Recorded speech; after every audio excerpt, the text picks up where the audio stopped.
Guys, there are two ways that this channel keeps on moving forwards. Firstly, you guys, the tribe, subscribing, watching my videos, commenting, and just being absolute beasts. And then secondly, great companies that support me financially to keep making these videos. And there's one company that have supported me more than any other. They are a fitness movement, they're an app, but more than that, they are my family, and that is the Wattproof team. I use Wattproof every single day to either test or improve my mobility, to track my workouts, to improve my rowing technique. The app is just so rich and full of good stuff. You can join different communities, find different programs to do.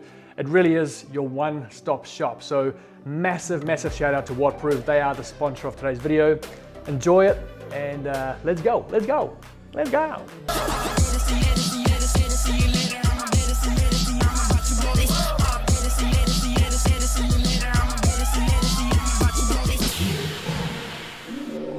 What is up, you sexy beasts?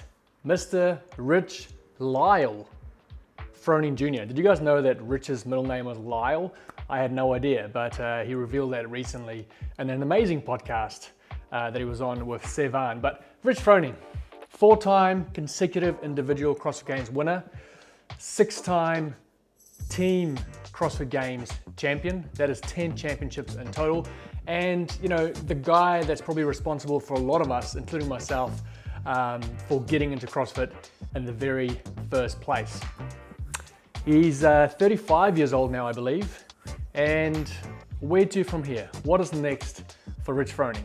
Sevan's podcast really is hands down the best podcast in our space. The guests are world-class, and Sevan's ability to help the guest be comfortable and vulnerable, it's just unmatched. So please go and watch the full interview with Rich Froning on the Sevan podcast. That is where I got all my information from today. But essentially, Rich said that he is done with the team competition and that he will be looking at competing in the Masters. He's got this idea to do 1 year at every age category. So 1 year in the 35 to 40 year olds, 1 year in the 40 to 45 year olds, and so on and so forth. So essentially doing the games every 5 years to just take part, or I imagine win the that category all the way through to, I think, a 65 plus is the last category.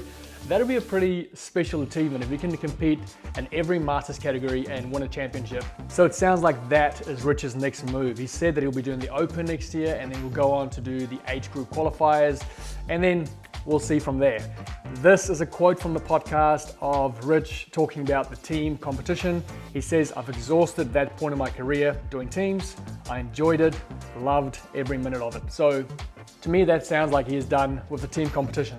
The main difference between going Masters and going teams for Rich is being able to train on his own schedule, not having to accommodate or be at the mercy of 3 other people's schedules and timetables. So he can train whenever he wants. He said that he'll still be training the same amount, but the biggest difference is he'll be able to choose whenever he trains. He also says that this is a different and a new challenge. You know, he's done the individual thing, he's done the team thing. What's next? The next thing is Masters. So new challenge that presents itself. And if you're a champion and someone as competitive as Rich, why wouldn't you take it? The question I have, and the question I want to put to you guys is, what does this mean for the Masters division? Look, the 35 to 40-year-old division is super competitive, but in my mind, in my opinion, no one's going to touch Rich. He's going to win it. It's going to be a joke by how much he's going to win it. But I would like to hear your thoughts. Do you think this is going to bring more attention to that division, more eyes to that division? Or do you think the attention and the participation in the Masters will just remain the same? Or will we see a bit of a spike in both participation and also attention when it comes to the Masters division? I wonder if CrossFit, and the guys talk about this in their podcast, but I wonder if CrossFit would even consider changing the schedule on the games weekend to ensure that people can actually go and watch Rich compete and not miss out on the teams or the individual competition. I wonder if they'd go that far to accommodate Rich's involvement in the Masters division. But my thought on this is, yes, it's a competitive division, but it's not Rich Froning competitive, and that it's going to be a bit of a walkover, and that Rich will easily win that division next year. This does, however, obviously open up the door for a new champion team to be crowned at the CrossFit Games. Rich does say that he would love to see the trophy stay at Mayhem, and so I wonder if they can bring a team through Mayhem that can actually win the games without Rich being in the team. Sam is also going individual next year. It sounds like Sam is extremely motivated and driven to do well as an individual of the games. So that's no Sam, no Rich. What does the team do? Do they keep the same two ladies and grab a couple of new guys? Angelo to Chico's there, and I'm sure there's plenty other males that could kind of step in there. But obviously the experience and the leadership of Rich will certainly be missed in any Mayhem team. So I wonder if they can bring a team through and keep that trophy, or will this be the end of the CrossFit Mayhem team run? Rich also mentions a nagging shoulder injury he's been dealing with, so I wonder if that's going to play into his ability to actually compete next season. He does say that he's been rehabbing it and it is feeling better, so we'll keep an eye on that. Now, J.R. Howell, who's often on the Sevan podcast as a co-host or a contributor of the podcast, he was great in this episode. He asked some really good questions, and he asked Rich whether he would go on to be a coach after his career as an athlete, whether he would actually coach athletes one-on-one to succeed at the games. And Rich actually gives props to Matt Fraser. He says that Matt's doing a great job with Mal O'Brien and working one-on-one with athletes, but that is not who he is. He's not a coach. He said he's more a glorified training partner, or someone who encourages or gives one-off pieces of advice during training. But he's not the coaching type, and so that was interesting to hear that he won't be interested in actually coaching people one-on-one. By saying that, Rich does bring up Hayley Adams and kind of her being more vocal after the last CrossFit Games about having someone work with her one-on-one or watching over her and being a bit more involved in her training. And Rich talks about a team of 3 that they've kind of assembled to be that for her. There's a guy called AJ, who is a ATC athletic trainer. I didn't know what that was, so I looked it up.